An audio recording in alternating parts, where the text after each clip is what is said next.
तो अब देखिए हम लोग एक एक करके उठाएंगे। एक तो राम से ही शुरू करते हैं। अनेर धुनेर के राम रखो। अनेर धुनेर के राम रखवार, ये है लोकोक्ति। इसमें जो शब्द है इसको देखिए, तीन शब्द है। पहला, दूसरा, तीसरा, ये तीन शब्द। अनेर धुनेर के राम रखवार, तीन वर्ड्स हैं। एक तो युग्म है, अनेर धुनेर एक साथ है ना, ये एक साथ। अब इसी पर हमको कितना लिखना है? 700 शब्द लिखना है। तो हमारे सामने जो पहली चुनौती आती है वो ये आती है कि इसका हम सरल अर्थ समझ लें, जो आप लोग सब समझ चुके हैं। जिसका कोई नहीं होता उसका ईश्वर होता है, खुदा होता है, परमात्मा होता है। अनेर धुनेर, ये द्वंद्व समास है, जैसे माता पिता लोटा डोरी। अनेर धुनेर मतलब, हाँ मतलब जिसका कोई नहीं है, यानी इसका अर्थ है जिसका कोई नहीं।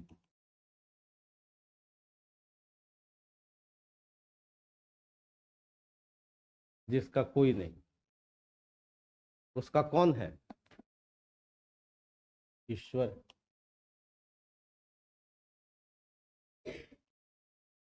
वो राम हो सकते हैं, वो कृष्ण हो सकते हैं, नहीं वो खुदा हो सकते हैं, वो शून्य हो सकते हैं, वो ब्रह्म हो सकते हैं। यही सब राम का मतलब। कबीर इसको शून्य कह रहे थे, कोई ब्रह्म कहे, कोई शिव कहे, नहीं। जिसका कोई नहीं है उसका खुदा है, उसका यीशु है, नहीं उसका ब्रह्म है, उसका परम पिता है, उसका राम है, सब एक ही बात, यानी ईश्वर है। जिसका कोई नहीं उसका ईश्वर, ये कहने की कोशिश हुई। तो ईश्वर का तो एक मतलब ये है राम का। दूसरा मतलब है जिसका कोई नहीं है उसकी प्रकृति। प्रकृति भी तो ईश्वर है, नहीं? उसी को हम लोग बाद में राम कह देते हैं। प्रकृति भी मदद करती। जिसका कोई नहीं है उसका समय भी साथ देता है। जिसका कोई नहीं है उसका भाग्य भी साथ देता है। जिसका कोई नहीं है उसका अवसर भी साथ देता है। जिसका कोई नहीं है उसका भाग्य भी साथ देता है। तो ही तो ईश्वर ही है। अब ईश्वर सीधे सीधे कहाँ आते हैं? किसी ने देखा है ईश्वर को? आप लोगों में किसी ने देखा होगा? किसी ने नहीं देखा, सच में नहीं देखा। अच्छा, प्रकृति को देखा है। इसका मतलब है कि ईश्वर भी मदद करना चाहे तो किसी बंदे को भेजेगा, है ना? यानी कोई नहीं है तो कोई बंदा तो आएगा। ईश्वर भी किसी को चुनेगा आपकी मदद करने के लिए, किसी को चुनेगा वो, नहीं?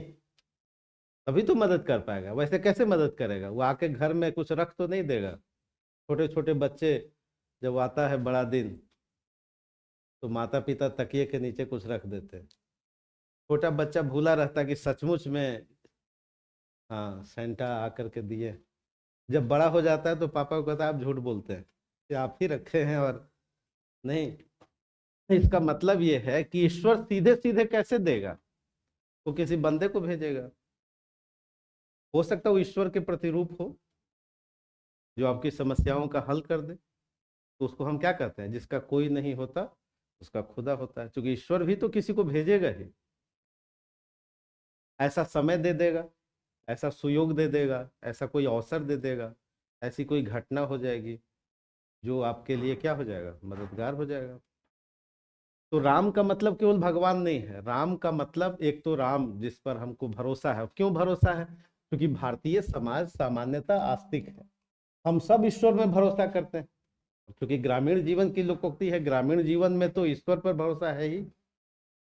शहरी जीवन में भले ईश्वर पर भरोसा कम हुआ, लेकिन जो गांव के लोग हैं वो तो ईश्वर पर भरोसा करते ही, आस्तिक है। क्योंकि भारतवर्ष के लोग सामान्यतः आस्तिक हैं, वो किसी न किसी ईश्वर को मानते हैं। तो ये लोकोक्ति भी अपने को कह रही है कि जिसका कोई नहीं होता उसका भगवान होता है। और भगवान का मतलब जिसको भी आप माने, जिसको भी इष्ट माने, क्योंकि भगवान हमारे यहाँ तो बहुत सारे हैं। कुछ पॉपुलर हैं, कुछ पॉपुलर नहीं है। और कितने लोग हैं? लगभग 33 करोड़ होंगे, नहीं 36 करोड़। संख्या बढ़ी है कि नहीं? बहुत तरह के भगवान हैं। कहने का मतलब है कि वैविध्य बहुत है, यानी इतनी विविधता है जिस पर एक दो शोध से काम नहीं चलेगा। भारतवर्ष में इतनी विविधता है, इतनी क्षेत्रीयताएं हैं, इतने रीति रिवाज हैं कि अकल्पनीय है वो। हालांकि धीरे धीरे कई सारे रीति रिवाज के रूप मरते जा रहे हैं, मिटते जा रहे हैं, लेकिन अगर आप देवताओं पे भी शोध करें तो एक बड़ी लंबी यात्रा लगेगी। ठीक है, बहुत तरह के भगवान हैं। अगर पूरे भारतवर्ष को देखा जाए तो एक दार्शनिक ने कहा था कि भारतवर्ष को जानना हो तो मौन रह करके घूमो भारतवर्ष, आपको इतना वैविध्य मिलेगा, अकल्पनीय। तो राम का मतलब क्यों कहिए, भगवान जितने तरह के भगवान हैं, और इसके साथ साथ प्रकृति भी है, समय भी है, भाग्य भी है, अवसर भी है। कोई व्यक्ति विशेष आ जाएगा जो ईश्वर के रूप में आ जाएगा, लेकिन कुछ लोग नास्तिक भी तो हैं, तो उनका भगवान मदद नहीं करेगा। आप जानते हैं कि 600 बीसी में 62 अनिश्वरवादी लोग रहे। बुद्ध, जैन, ये सब क्या थे? ईश्वर में भरोसा नहीं रखते थे। तो बुद्ध ने कहा कि आत्म प्रज्ञा ही मेरे लिए ईश्वर है। तो इसका मतलब है कि राम का मतलब अंतः प्रज्ञा भी है। गांधी जी तो बार बार इसकी बात कहते थे कि अगर कोई रास्ता न दिखाए तो अंतः प्रज्ञा को ही ईश्वर मानो। आत्मदीपो भव, उन्होंने कहा अपदीपो भव, आपका दीपक स्वयं, आप स्वयं बनो। ये भी तो ईश्वर का प्रतिरूप। तो आप समझ गए ईश्वर का कई सारा मतलब। यानी हम निबंध को कैसे 700 शब्द ले जाएं, और कैसे आपको कोई 60% अंक दे। 100 में कितना चाहिए? मिनिमम 60 चाहिए, इससे कम तो बेकार है लेना। नहीं, 60, 70, 75। तो राम का मतलब समझ गए? राम का मतलब जो सामने ईश्वर, जिसके लिए हम आस्तिक लोग जिस पर भरोसा करते हैं, और समय भी है। रामधारी सिंह दिनकर एक कवि है ना, राष्ट्र कवि माना गया उनको, बिहार से ही है। और उन्होंने कहा कि प्रकृति का रहस्य कौन जाने, समझे कौन रहस्य प्रकृति का, बड़े अनोखे हाल।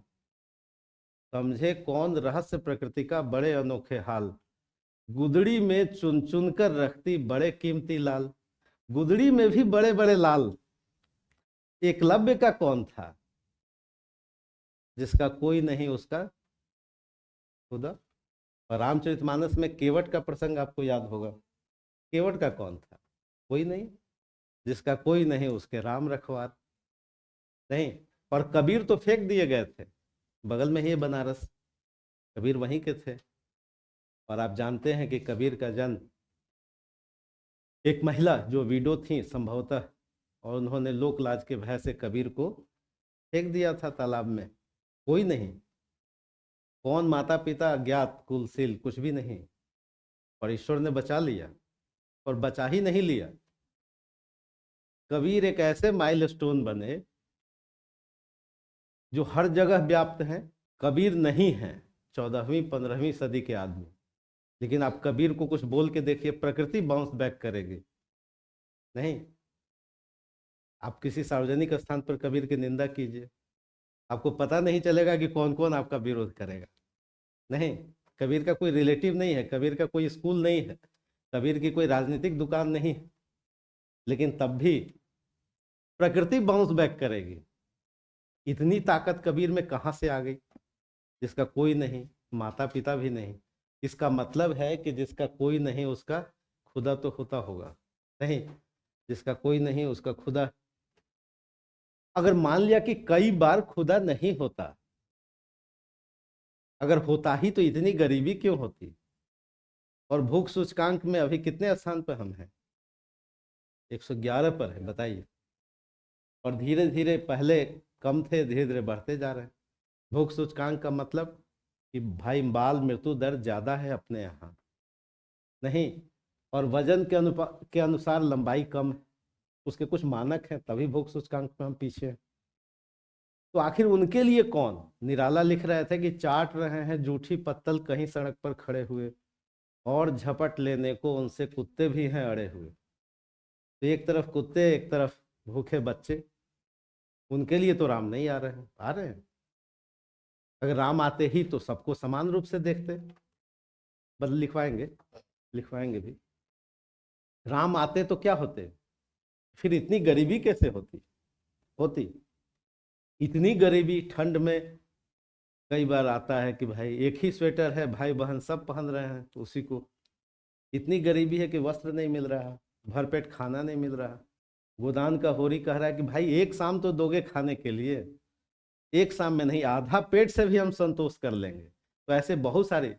और आप जानते हैं कि 80 करोड़ लोग भारतवर्ष के 5 केजी अनाज सरकारी सहायता पर है। तो कहाँ राम है भाई? तो ये प्रभर्ब कहाँ जा रहा, नेर धुनेर के? राम रखवार है क्या? इसका मतलब है कि आज के जमाने में राम एक संविधान भी है। रानेर धुनेर के संविधान रखवार, ये भी कर सकते हैं। राम भी तो संविधान के रूप में। जिसका कोई नहीं है उसका क्या है? संविधान है। तो राम बदले हुए रूप में क्या है? संविधान के रूप में भी। एक ईश्वर है, प्रकृति है, कण कण में बसे हुए राम है। और कण कण में बसे हुए राम के साथ साथ अगर कहा जाए लोक शब्दावली में, आज की आधुनिक शब्दावली में, तो जो हमारा संविधान है, जब आप अपने न्याय के लिए जाते हैं, नहीं, आप कहते हैं जी प्रतिष्ठा और अवसर की समता होनी चाहिए। कहते हैं, संविधान की प्रस्तावना में पढ़ा है आपने, प्रतिष्ठा और अवसर, कितना बढ़िया वर्ड है। प्रतिष्ठा समान, अवसर समान, और सामाजिक, आर्थिक, राजनीतिक न्याय, जस्टिस। 3 जस्टिस की बात संविधान करता है, सामाजिक, आर्थिक और राजनीतिक। राजनीतिक पहले नहीं है, पहले सोशल जस्टिस की बात है, इकोनॉमिकल जस्टिस की बात है, बाद में पॉलिटिकल जस्टिस की बात। तो आखिर ईश्वर के रूप में तो वो भी है जो न्याय दे रहा है। आप अगर पीड़ित हैं और कोई गलत तरीके से फंसा के जेल भेज दे रहा है, तो आप अपनी आज़ादी के लिए गुहार लगा सकते हैं। वहां कौन मदद कर रहा है? राम भेज रहा है न्यायालय को? नहीं। यानी अब तो राम का मतलब समझ गए।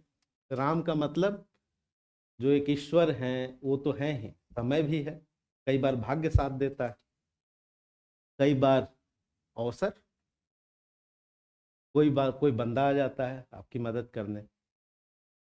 अगर कोई न मिले तो अपने अंदर की अंतः प्रज्ञा तो है ही, जो बुद्ध कह रहे थे, जो गांधी कह रहे थे, और आधुनिक शब्दावली में संविधान। तो राम का मतलब समझ गए।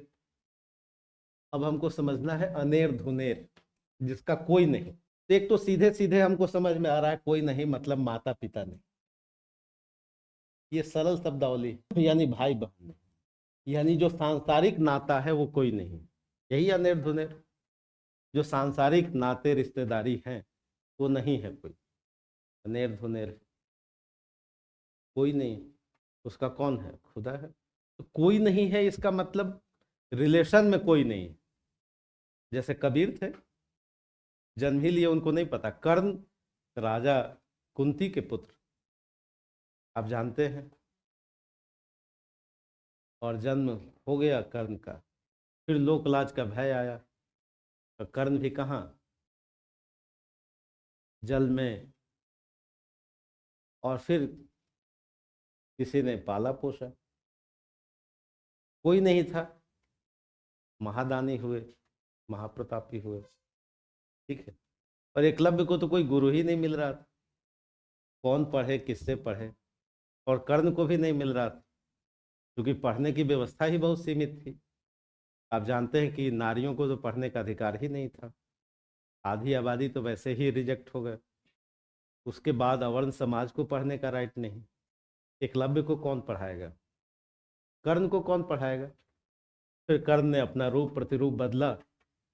आप जानते हैं मिथ की ये कथा कि परशुराम से पढ़े वो, बाद में सीक्रेट पता चल गया, चलिए वो अलग है स्टोरी। कहने का मतलब कि जिसका कोई नहीं। तो भाई कोई नहीं है तो ईमानदारी तो है, माता पिता तो नहीं है, भाई बहन नहीं है, सांसारिक नाता नहीं है। लेकिन अनेर धुनेर के पास अगर इसकी जिजीविषा ही समाप्त हो जाए, जिजीविषा रहेगी तभी राम मदद करेंगे। अनेर धुनेर होने से राम मदद नहीं करेंगे। अनेर धुनेर को अंदर जिजीविषा तो हो, जिजीविषा मतलब जूझने की जो इच्छा शक्ति है, विल पावर ही नहीं होगा तो अनेर धुनेर से राम दया नहीं दिखाएंगे। राम दया तब दिखाएंगे, नहीं, God helps those who helps themselves. ठीक है वो व्यक्ति अनेर धुनेर, ठीक है वो कर्ण है, ठीक है वो एकलव्य है, लेकिन पढ़ने की इच्छा शक्ति तो है, जूझने की इच्छा शक्ति तो है, तब तो एकलव्य को मदद मिली। कबीर को मदद तब मिली, वरना कितने कबीर होंगे? क्या सबकी मदद हो रही है? क्या नहीं हो रही है? इसका मतलब है कि अनेर धुनेर आप संबंधों में होंगे, अनेर धुनेर आपकी इच्छा शक्ति नहीं होगी, अनेर धुनेर आपकी ईमानदारी नहीं होगी। ईमानदारी में तो आप सत्य तो होगा ही आप में, तभी तो ईश्वर मदद करेंगे। मर्यादा तो होगी आप में, ये सब तो गुण विशेष है। इसके लिए कोई माता पिता की क्या आवश्यकता? ईदगाह का हामी तो छोटा बच्चा है ना, अनेर धुनेर तो है वो, लेकिन उसकी अंतः प्रेरणा तो कह रही है कि दादी का हाथ जलता है, उस वेदना को महसूस कर रहा है वो छोटा बच्चा 5 साल का। बड़े लोग महसूस नहीं करते, अगर महसूस करते तो इतने वृद्धाश्रम क्यों खुलते? नहीं, इसका मतलब अनेर धुनेर होने से ये मतलब नहीं है, ये तो संबंधों का हीन होना है। माता पिता नहीं है, जो भौतिक संबंध है, जो सांसारिक संबंध, लेकिन अंदर एक व्यक्ति के अंदर जो उसका अपना आत्मविश्वास है वो रहेगा, तब ईश्वर मदद करेंगे। आत्मविश्वास तो होना ही चाहिए, होना चाहिए या नहीं? अगर ये भी नहीं और ये भी नहीं तो न राम मदद करने वाले हैं और न संविधान मदद करने वाले हैं। तो उसी अनेर धुनेर को राम मदद करेंगे जिसके अंदर वो जज्बा तो हो, सत्य सत्य पर चलने का साहस तो हो, ईमानदारी तो हो, अंतःप्रज्ञा तो हो, मर्यादित आचरण की कसौटी पर तो कसे। तो अनेर धुनेर समझ गए? अनेर धुनेर एक भौतिक रूप से और एक आंतरिक रूप से। अगर भौतिक रूप से, सांसारिक रूप से अनेर धुनेर है तो राम भी मदद नहीं करेंगे, लेकिन अगर ये है और ये नहीं है तो कोई बात नहीं, समय जरूर अवसर देगा, भाग्य जरूर अवसर देगा। और उसी को अवसर मिला है जिसको ये है, भले वो अनेर धुनेर है। नहीं, और अपनी जगह पर रहकर एकलव्य के पास तो कोई गुरु नहीं, लेकिन वो प्रतिमा बनाई गुरु की और लगा करने प्रैक्टिस, और प्रैक्टिस करने लगा और ईश्वर ने मदद किया। किया या नहीं किया? तो ऐसे अनेर धुनेर एपीजे अब्दुल कलाम भी, जो कहाँ तक पहुंचे। बहुत सारे लोग जो स्टेशन पर लाइट में बैठ पढ़ के आगे बढ़े, अनेर धुनेर थे, लेकिन लगन तो थी। आपके सामने कोई दशरथ मांझी माउंटेन मैन बन गया नहीं, तो ईश्वर ने मदद किया या नहीं किया? तो अब समझ गए, अनेर धुनेर ये था सांसारिक रूप से, ये वाला तो था उसमें, तब जाकर के राम। और रखवार, रखवार शब्द किससे बना है? रखवाली से, यानी ध्यान देना, देख रेख करना। तो अनेर धुनेर के राम रखवार, रखवार मतलब ध्यान देना, रखवाली करना। रखवाली करना मतलब उसकी योग्यता को सही दिशा देना। रखवाली मतलब योग्यता को सही दिशा देना। यानी राम क्या करेंगे? जिस क्षेत्र में हो सकता है कि वो खेल में कोई हो सकता है कोई तीरंदाजी में हो, ऐसे बहुत सारे उदाहरण हैं। जो कहाँ गांव की गलियों से, कोई हो सकता है सिंगिंग में हो, कोई गायन क्षेत्र में हो, बहुत सारे ऐसे क्षेत्र हैं जहाँ से व्यक्ति क्या कर सकता है। यानी राम समय, भाग्य, प्रकृति, उसकी अपनी अंतः प्रज्ञा रखवाली करती ही है, प्रोटेक्ट करती ही है। रखवाली करना मतलब एक तो योग्यता, दूसरी उसकी सुरक्षा। वो बच ही जाएगा, जिसको कहते हैं भाई इतनी बड़ी दुर्घटना हो गई बच गया व्यक्ति, नहीं, तो बच ही जाएगा, सुरक्षा भी, उसके निखरने का अवसर भी मिलेगा। अब समझ गए अनेर धुनेर के राम रखवार? अब तो लग रहा होगा कि 100 शब्द तो लिखा जा सकता है, नहीं, 100 150 शब्द लिखा जा सकता है। ठीक है, तो लिखा जाए, लिखिए, हम लिखवाते हैं, है ना, फिर आप भी लिख के दिखाइएगा। यानी देखिए, अध्ययन जो है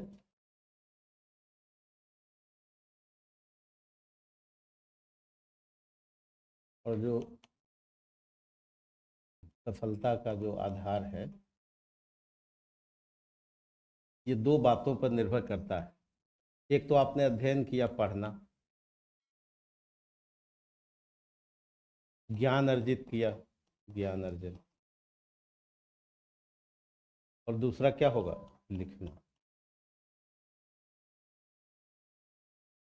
नहीं, आपकी सफलता इस पर निर्भर ज्यादा नहीं करती। किस पर निर्भर करती, इसी पर निर्भर करती है ना। इसलिए आपने देखा होगा कि कई लोग कम पढ़ के भी पास कर जाते हैं, और कई लोगों के पास बहुत ज्ञान रहता है, ये वाला कमजोर रहता है। ज्ञान बहुत है, ये वाला हिस्सा क्या है, कमजोर है। तो ये कमजोर है तो फेल कर जाता है। यद्यपि उनसे मिलिए तो बहुत ज्ञानी, लेकिन लिखने वाला हिस्सा क्या है, कमजोर। तो दोनों है, ये भी 50% है और ये भी 50%। लिखना भी जरूरी। नहीं लिखेंगे, क्योंकि आप तो होंगे नहीं, आपकी कॉपी होगी। आप होते तो थोड़ा पैरवी भी कर लेते। नहीं, वहाँ पे आपकी कॉपी ही आपको क्या करेगी, रिप्रेजेंट करेगी। तो कॉपी में जैसा होगा, आप क्या जानते हैं इससे मतलब नहीं, आपने कैसे उसको लिखा है इससे मतलब। इसलिए कहा जाता है कि एक बार पढ़िए और 2 बार सोचिए, सोचना 2 बार, और 3 बार लिखना। Writing makes a man perfect, लिखना जरूरी, ठीक है। तो इसलिए केवल पढ़ने से रिजल्ट आ जाता है ऐसा नहीं। तो लिखने से यदि डर लगता है तो डर को धीरे धीरे क्या करना है, हाँ, मुक्त करना है। जब लिखेंगे तब जा करके रिजल्ट आएगा, ठीक है। और गुरु जी लोग भी क्या करें, गुरु जी भी लोग इस पर भी बल दें। नहीं, गुरु जी लोग केवल यही करते हैं, है ना।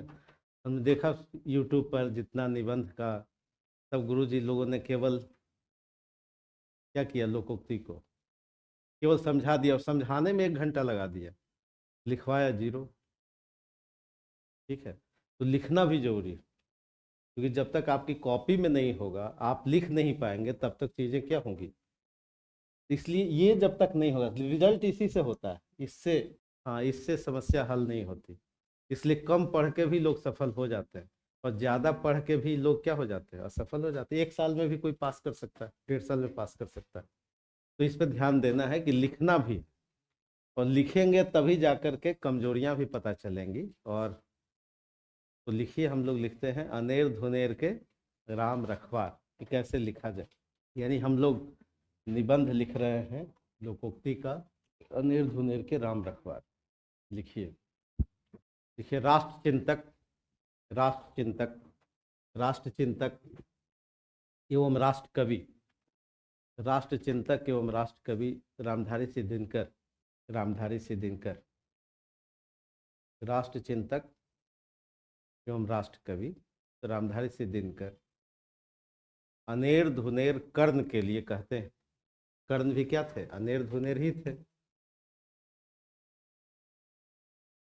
अनेर धुनेर ब्रैकेट में लिखिए कर्ण। कर्ण उस समय क्या थे, अनेर धुनेर ही थे। उनको नहीं पता कौन माता कौन पिता, के संदर्भ में कहते हैं, डैश दे करके लिखिए। समझे कौन रहस्य प्रकृति का, समझे कौन रहस्य प्रकृति का, बड़ा अनोखा हाल। समझे कौन रहस्य प्रकृति का, बड़ा अनोखा हाल। गुदड़ी में चुन चुन कर रखती, बड़े कीमती लाल। समझे कौन रहस्य प्रकृति का, बड़ा अनोखा हाल। अर्थ तो समझ में आ रहा होगा कि प्रकृति का रहस्य कौन समझे, समझना बड़ा मुश्किल है। बड़ा अनोखा हाल, गुदड़ी में धन नहीं है, जिसका कोई नहीं, बड़े कीमती लाल, ठीक है। पैरा चेंज करके लिखिए, ऐसे ही गुदड़ी के लाल हैं, ऐसे ही गुदड़ी के लाल हैं, ऐसे ही गुदड़ी के लाल हैं। पौराणिक चरित्र, पौराणिक चरित्र एकलव्य से लेकर, पौराणिक चरित्र एकलव्य से लेकर आधुनिक चरित्र एपीजे अब्दुल कलाम तक, आधुनिक चरित्र एपीजे अब्दुल कलाम तक, कौमा, तथा केवट से लेकर कबीर तक, तथा केवट से लेकर कबीर तक, तथा केवट से लेकर कबीर तक, केवट से लेकर कबीर तक। केवट का नाम तो सुना ही है, सुना है ना? कौन थे? हम्म। हाँ, राम कहाँ जा रहे थे? क्यों जा रहे थे? पढ़ने? हाँ, क्यों जा रहे थे? वचन पालन। किसका वचन पालन? क्या माता का, पिता का, कैकेयी का? अच्छा, चलिए, तो सब पता है। हाँ जी, पिता का पालन करने के लिए माता पिता ने कहा था, और इसलिए पिता लोग राम जैसा क्या चाहिए उनको, जो हर चीज मान ले। नहीं, सीता जैसी पुतोह चाहिए, हाँ। बिल्कुल सही। अगर थोड़ा इमेजिन कर लीजिए कि उसकी जगह यदि कृष्ण होते तो मानते? मानते? अगर हम भगवान को थोड़ा पलट दें, राम की जगह कौन हो जाते, तो मानते बात? नहीं मानते। इसका मतलब ये है, इसलिए भारतीय संस्कृति में हमने एक पूर्ण ईश्वर की कल्पना की, कृष्ण की कल्पना की।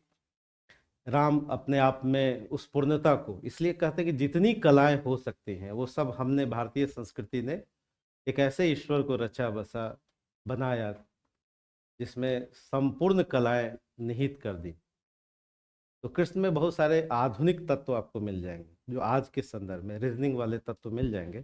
चलिए हम लोग आगे बढ़ते हैं, और जब राम थोड़ा प्रोसीड करते हैं, ये समय है बाल कांड का, है ना? और बाल कांड में आप जानते हैं कितने कांड है रामचरितमानस में? कोई क्रम से बता सकता है क्या सातों कांड? क्रम से कोई बता दे, ऑर्डर में सातों कांड। कोई नहीं बता? तो जो अब आप लोग इतने ग्रेजुएट, सब लोग ग्रेजुएट हैं, तो नहीं बता पा रहे हैं, इसका मतलब है कि रामचरितमानस केवल सुना गया, पढ़ा नहीं गया। ठीक है? हमने क्या कहा था, सफलता के दो आधार हैं, पढ़ना और लिखना। यानी जब रामचरितमानस को इतने ग्रेजुएट लोग नहीं पढ़ पाए हैं, तो केवल सुना गया, सुना गया केवल, या सुनाया गया, नहीं, पढ़ा नहीं गया। और पढ़ने के भी दो आधार, रीड द लाइन्स और रीड बिटवीन द लाइन्स। पढ़ने के भी दो आधार हैं, एक तो हमने पढ़ा, और एक दो लाइनों के बीच में भी बहुत छिपा होता है, जिसको क्या कहते हैं, रीड बिटवीन द लाइन्स। तो हमने केवल ये किया, और जो लोगों ने पढ़ा वो रीड द लाइन पढ़ा, रीड द लाइन्स, कि दो लाइनों के बीच में भी कुछ छुपा होता है, ये भी पढ़ना जो, और वास्तविक पढ़ाई वही है, रीड बिटवीन द लाइन्स। इतनी अच्छी किताब 1574 में तुलसी ने लिखी थी, शानदार किताब है ना, कलम लगा के जैसे एनसीईआरटी पढ़ते हैं, अगर वैसे पढ़े होते तो बहुत अच्छा समाज बना होता, शानदार। तुलसी एक बहुत प्रगतिशील, प्रोग्रेसिव व्यक्ति है, और बहुत ही अच्छे, हर किताब में आपको नीति परक चिंतन मिलेगा, हर लाइन, दो लाइन के बाद। लेकिन अफसोस ये रहा कि भारत में साक्षरता दर क्या रही, कम रही। तो इतनी अच्छी किताब भारतीय संस्कृति ने दी, उस अच्छी किताब को हमने पढ़ा नहीं, केवल सुना, और वही सुना जो सुनाया गया। नहीं, तो बाल कांड, 7 कांड है, बाल कांड है, फिर उसके बाद अयोध्या, फिर उसके बाद अरण्य है, उसके बाद किष्किंधा है, उसके बाद सुंदर है, उसके बाद लंका कांड है, लास्ट में उत्तर कांड है ना। तो बेसिक जानकारी ये है कि बाल कांड में जन्म है राम का, और फिर एजुकेशन है। आप जानते हैं कि राम 3 ही बार अयोध्या गए, बहुत कम दिन रहे। जन्म हुआ, जन्म से थोड़ा सा बढ़े तो गुरुजी उनको लेके चले गए पढ़ाने, और पढ़ाया भी, राइटिंग प्रैक्टिस भी कराया, यानी बाण कैसे चलेगा ये सिखाया, और आपके बाण से एग्जाम पास होता है कि नहीं, यानी कोई राक्षस मरता है कि नहीं, तो दोनों करा के फिर लेके कहाँ चले आए, जनक जी के यहाँ। वहाँ शादी हो गई, तो जन्म लिया राम ने अयोध्या में, हमारी जो मिथकीय घटना है, और फिर उसके बाद शादी हो गई, शादी होके तुरंत कहाँ आ जाते हैं, अयोध्या आते हैं। तो दूसरी बार आए, और दूसरी बार आए तो एक ही दिन रुके, कहाँ चले गए, वनवास। और ये वनवास की यात्रा अयोध्या कांड से शुरू होती है, यानी शादी, एजुकेशन सब कहाँ खत्म हो जाता है, बाल कांड में। एजुकेशन खत्म हो गया बालकांड में। अब जब चलते हैं तो नदी बीच में, अब केवट आ जाते हैं। अब केवट जैसे हमने कहा था कि अनेर धुनेर है, कोई नहीं है। कोई नहीं है मतलब सामाजिक आर्थिक धार्मिक जो एक शक्ति होती है वो नहीं है। सोसाइटी तो एक शक्ति देता है, अर्थ भी तो एक शक्ति देता है, धर्म भी तो एक शक्ति देता है, राजनीति भी एक शक्ति देता है। अगर मान लिया मेरे माता पिता नहीं है, लेकिन सोसाइटी, ऐसे हम सोसाइटी से बिलोंग करते हैं कि वो हमको पावर दे? नहीं। जैसे सामान्यतः सोसाइटी ने नारियों को थोड़ा कम पावर दिया है कि नहीं? क्या? हाँ, अब जाके धीरे धीरे है ना। लेकिन वैसे भी इन्वेस्टमेंट पुरुषों में ज्यादा होता है, बेटों को लोग ज्यादा नहीं मानते हैं। हाँ या ना? बेटों को ज्यादा मानते हैं बेटियों को? बेटियों को? अच्छा, हो गया। चलिए, अच्छी बात है कि हो, है ना। लेकिन कई ऐसी कहानियां, कई ऐसी कविताएं, जैसे एक कविता है कि वे एक आदर्श हिंदू हैं और उनकी कृष्ण लीला साकार है, 7 लड़कियों को पैदा होते ही मार चुके हैं, ये कृष्ण कन्हैया का इंतजार नहीं। प्रेमचंद लिखते हैं बड़े घर की बेटी, एक कहानी सुना तो होगा। लिखते हैं कि आनंदी जो उसमें कैरेक्टर है कि 7 बहन है और सातों दैव योग से जीवित रही। क्यों भाई 7 क्यों हो गई? एक लड़के की आशा में। तो कहाँ बराबरी है? बराबरी नहीं है। तो हम लोग कभी पहुंचेंगे उस जगह पर।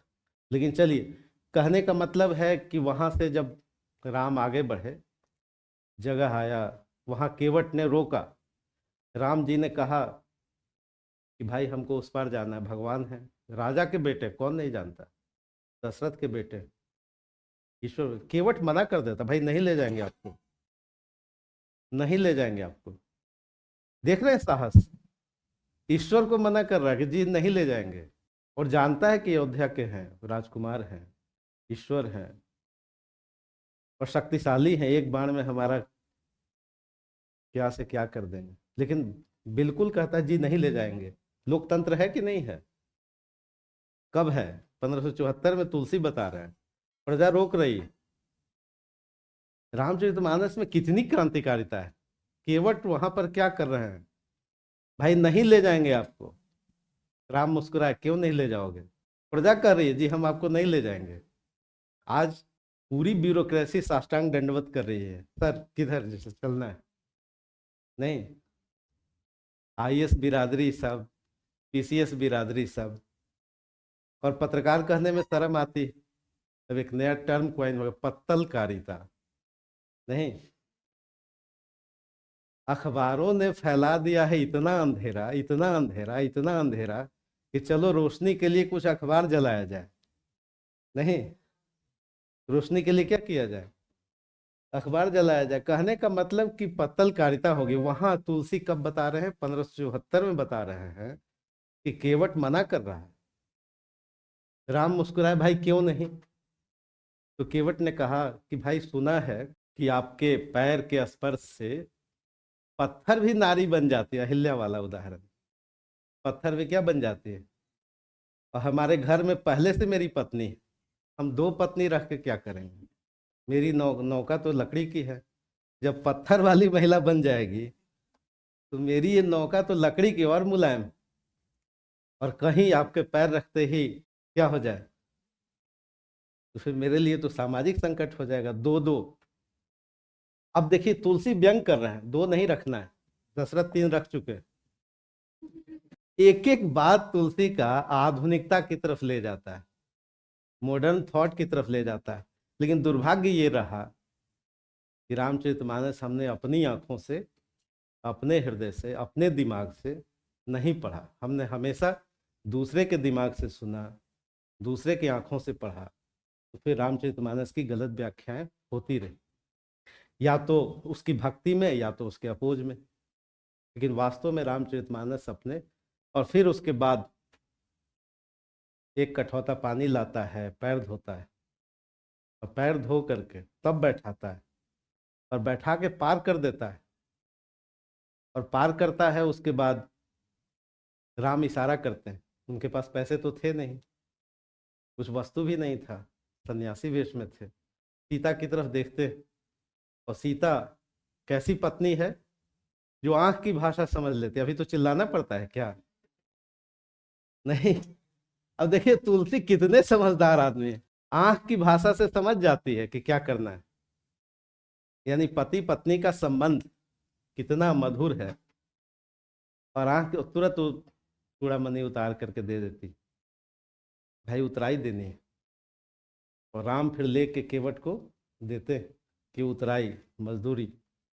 और तब देखे केवट, और तब देखे तुलसीदास को, केवट मना कर देता है, उतराई नहीं लेंगे, आप पर ऋण चढ़ाएंगे, आप पर कर्ज, भगवान पर कर्ज चढ़ाएंगे। ये भक्त होता है, भक्त का ये देखिए साहस। इसलिए कहा गया कि भक्त नहीं जाते, आते हैं भगवान। हमारी संस्कृति में कोई भक्त कहीं नहीं गया। जटायु अपनी जगह पर, केवट अपनी जगह पर, हनुमान अपनी जगह पर, कोई भक्त कहीं नहीं जाता राम के दरबार में। राम को आना पड़ता है, ईश्वर को आना पड़ता है। और ये दिखाया लोगों ने। केवट गए नहीं थे, राम को परिस्थितियों ने भेजा और राम पे कर्ज चढ़ाया, नहीं लेंगे आपसे उतराई। ठीक है, देख रहे हैं। और ये लिखने वाले कौन? तुलसीदास। और राम उस कर्ज को लेते रहे, और पूरे सूद के साथ लौटाया। जब लंका विजय कर गए, केवट को बगल में स्थान दिया। इसको कहते हैं सूद के साथ, नहीं, सूद के साथ लौटाया। इस समान एक तरफ वशिष्ठ बैठे हैं, एक तरफ केवट बैठे हैं, सेम प्लेटफॉर्म। और वशिष्ठ कह रहे हैं कि भाई जिसको राम इतना सराह रहे हैं, और उसके बाद आप देखिए राम आगे बढ़ते हैं। तो केवट अनेर धुनेर के राम रखवार, राम ने रखवाली की, राम ने पूरे जीवन। फिर हम लोग चलेंगे आगे, जब राम राज्य की स्थापना होती है, तब राम कहते हैं कि प्रजा को संबोधित करके कहते हैं कि प्रजा हमसे क्वेश्चन करे, प्रजा हमको डांटे, प्रजा हम पे कहे कि राम राजा के रूप में ये गलत कर रहा है, तब वो राम राज्य है। राम राज्य एक तरफा नहीं, राम राज्य का मतलब दो तरफा। प्रजा भी, जब लिखते हैं तुलसीदास कि जो अनीति कछु भाषो भाई, हे भाइयों, हे प्रजा लोगों, यदि हमसे भी कुछ गलती हो जाए, तब मोहि भर बरजहु भय बिसराय, तब हमको डांटिए, हमको रोकिए, बिना भय के रोकिए। यानी प्रजा रोके किसको? राजा को। अब देखिए यही तो लोकतंत्र है, प्रजा चेक बैलेंस करे किसको? तो राजा को। ये सब राम राज्य में है, ये सब तुलसीदास के रामचरितमानस में है। लेकिन दुर्भाग्य ये रहा कि हमारे यहाँ शिक्षा की संरचना कैसी रही, वन साइडेड रही, जिससे हम नहीं समझ पाए। चलिए आगे लिखिए। लिखिए लोकोक्तियां लोक भाषा में, लोकोक्तियां लोक भाषा में लोक अनुभव के औसत सत्य को, लोक भाषा में लोक अनुभव के औसत सत्य को कम शब्दों में व्यक्त करती, कम शब्दों में व्यक्त करती, कम शब्दों में व्यक्त करती है। ठीक है, पूर्ण विराम। लोकोक्तियों में, लोकोक्तियों में संश्लिष्ट रूप से, लोकोक्तियों में संश्लिष्ट रूप से, लोकोक्तियों में संश्लिष्ट रूप से सामाजिक आर्थिक, सामाजिक आर्थिक, सांस्कृतिक, राजनीतिक एवं धार्मिक अनुभव, धार्मिक अनुभव व्यक्त होता है, व्यक्त होता है। संश्लिष्ट रूप से मतलब मिले जुले रूप से धार्मिक अनुभव व्यक्त होता है। यानी लोकोक्तियों में कई सारे एक्सपीरियंसेस क्या होते हैं? कॉम्प्लेक्स रूप में व्यक्त होते हैं। पैराग्राफ चेंज करके लिखे।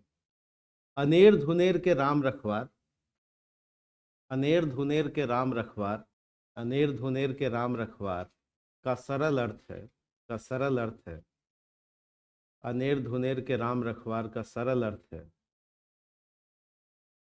का सरल अर्थ है, ऐसे करके लिखे, जिसका कोई नहीं होता उसका ईश्वर होता है, जिसका कोई नहीं होता उसका ईश्वर होता है, जिसका कोई नहीं होता उसका ईश्वर होता है, जिसका कोई नहीं होता उसका ईश्वर होता है।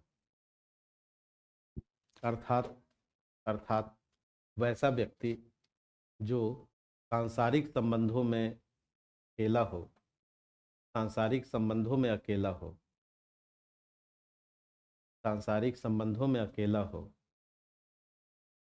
सांसारिक संबंध मतलब माता पिता भाई बहन कोई न हो, ब्रैकेट में लिख लीजिए, सांसारिक संबंध में अकेला हो, ब्रैकेट में लिखिए माता पिता भाई बहन सगे संबंधी, माता पिता भाई बहन सगे संबंधी नहीं हो, इसी को हम सामान्यतः कहते हैं, नहीं हो। तथा तथा सामाजिक शक्ति, सामाजिक शक्ति, धर्म की शक्ति, अर्थ की शक्ति, अर्थ मतलब पैसा, अर्थ की शक्ति, राजनीति की शक्ति तथा भाषा की शक्ति से भी रहित हो, तथा भाषा की शक्ति से भी रहित हो, तथा भाषा की शक्ति से भी रहित हो, भाषा की शक्ति से भी रहित हो। समझ में आया? तो अनेर धुनेर का क्या मतलब हुआ कि केवल संबंधी तो नहीं है, वो तो बात है, लेकिन हमको कई सारी चीजें पावर देती हैं, शक्ति देती हैं। जैसे कोई एक ऐसा व्यक्ति जिसको लैंग्वेज की भी शक्ति नहीं है, लैंग्वेज की शक्ति मतलब एक तो उसने स्वयं नहीं वो पाया है, और दूसरा क्या है कि आप उस बहुतायत भाषा वाले समाज से नहीं, है ना। कई बार समाज भी और धर्म भी शक्ति देता है, जाति भी एक शक्ति देता है, नेचुरल रूप से देता है, धर्म भी देता है, पैसा है तो वो भी शक्ति शक्ति देता है। मान लिया आप अनेर धुनेर है, लेकिन आपको पैसा ही कोई हाथ लग गया, वो भी क्या देता है, अंदर से एक पावर देता है। राजनीति भी एक शक्ति देता है। इस सबसे जो रहित है वही अनेर धुनेर है, यानी भौतिक संबंधों में भी कोई नहीं है, और न भाषा की शक्ति है उसके पास, न अर्थ की शक्ति है, न राजनीति की शक्ति है, न समाज की शक्ति है। मान लिया माता पिता एक्सीडेंट में सब चले गए, भाई तो समाज तो है, धर्म तो है, वो भी तो एक शक्ति दे रहा है, तो वो भी नहीं है, ये अनेर धुनेर हुआ, है ना। यानी किसी तरह की शक्ति नहीं। आगे लिखिए, पैराचिन करके लिखिए, अनेर धुनेर का आशय, अनेर धुनेर का आशय एक ऐसे व्यक्ति से है जो जो प्रत्यक्ष सभी शक्तियों से रहित है, प्रत्यक्ष सभी शक्तियों से रहित, प्रत्यक्ष सभी शक्तियों से रहित। जैसे कबीर, जैसे कबीर को जन्म लेते ही, जैसे कबीर को जन्म लेते ही माँ ने कौन सा तालाब था बताइए, तालाब में फेंक दिया, है ना, कबीर को फेंक दिया गया था। किंतु वही कबीर, किंतु वही कबीर, किंतु वही कबीर अंततः अंततः भारतीय संस्कृति, भारतीय संस्कृति सामाजिक एकीकरण, सामाजिक एकीकरण धार्मिक समन्वय, धार्मिक समन्वय, सामाजिक एकीकरण धार्मिक समन्वय एवं व्यक्तित्व की कसौटी पर, व्यक्तित्व की कसौटी पर उत्तम उदाहरणों में से एक है, उत्तम उदाहरणों में से एक, व्यक्तित्व की कसौटी पर उत्तम बेस्ट उदाहरण में से, एग्जाम्पल्स में से एक, उत्तम उदाहरणों में से एक है। पैराचिन करके लिखे। संत तुलसीदास भी लिखते हैं, संत तुलसीदास भी लिखते हैं, मातु पिता जग जाई तजेव, विधि हूँ न लिखी कछु भाल भलाई, भाल भलाई। मातु पिता जग जाई तजेव, ये तुलसीदास लिख रहे हैं कि माता पिता ने, माता पिता ने, जग मतलब संसार में, जाई मतलब जन्म देकर, तजना मतलब छोड़ दिया। तुलसी लिख रहे हैं कि माता पिता ने केवल जन्म ही दिया, बाकी मैं नहीं जानता कि माता पिता होता क्या है। मातु पिता, मातु पिता जग जाई तजेव, माता पिता ने संसार में जन्म देकर छोड़ दिया, यानी तुलसी के भी माता पिता अब नहीं रहे, छोटे बच्चे हैं तुलसी। तुलसी स्वयं लिख रहा है कि मातु पिता जग मतलब संसार में, जाई मतलब जन्म देकर, तजना मतलब छोड़ दिया, और विधि मतलब ईश्वर ने, ब्रह्मा ने, ब्रह्मा ने भी कुछ अच्छी बात नहीं लिखी। भाल मतलब ललाट, मतलब भाग्य, भलाई मतलब अच्छी बात, यानी ईश्वर ने भी कुछ अच्छी बात मेरे भाग्य में नहीं लिखा था, तो अनेर धुनेर हो गए। नहीं, एक ऐसा व्यक्ति जो कह रहा है कि माता पिता ने जन्म देकर छोड़ दिया, और स्वयं कह रहे हैं कि भाग्य ने भी, और एक मिली रत्नावली, वो भी नहीं। आपने कहानी सुनी है कि नहीं रत्नावली की? हाँ, शादी हुई रत्नावली, उनके पिता का नाम दीनबंधु पाठक है ना, और वो जाते हैं, खूब बरसात, और वो सब कहानी आपको पता है। वहां पहुंचते आधी रात, मर्यादा, सामाजिक धार्मिक सभी मर्यादाओं का अतिक्रमण करते हुए पहुंचे। नहीं, वहां पहुंचते हैं तो रत्नावली ने कहा, उन्होंने कहा कि यदि इतना ही डेडिकेशन बीपीएससी और यूपीएससी के प्रति होता तो फर्स्ट अटेम्प्ट में क्या बन जाते हैं? हाँ, टॉप कर जाते हैं। यही कहा, अगर इतना ही डेडिकेशन किसके प्रति होता, हाँ यूपीएससी के प्रति, आपके लिए बीपीएससी के प्रति, तो फर्स्ट अटेम्प्ट में क्या बन जाते हैं? टॉप। और निश्चित रूप से वहां से यू टर्न होता है, और साहित्य के इतिहास में टॉप कर गए तुलसी, ये कि नहीं?